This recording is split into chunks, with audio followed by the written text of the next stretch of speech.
एक रानी की दासी रोज उसका बिस्तर साफ सुथरा करके सजाती और उस पर इत्र छिड़कती थी। एक दिन दासी के मन में विचार आया कि क्यों न इस शाही बिस्तर पर लेटकर देखा जाए कि यह कितना आरामदायक है।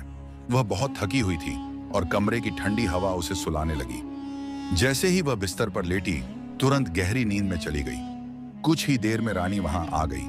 अपनी दासी को अपने बिस्तर पर सोते देख वह गुस्से से आग बबूला हो गई। क्रोधित होकर उसने दासी को कोड़े मारने की सजा दी।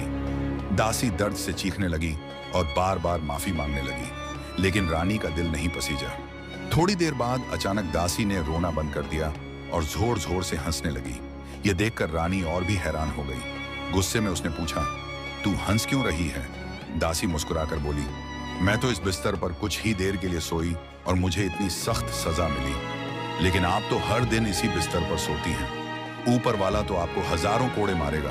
ये बात जब राजा तक पहुंची तो उन्होंने इसे सुनकर अपना ऐशो आराम त्याग दिया और सन्यासी बन गए। बाद में वे खटखटा बाबा के नाम से प्रसिद्ध हुए।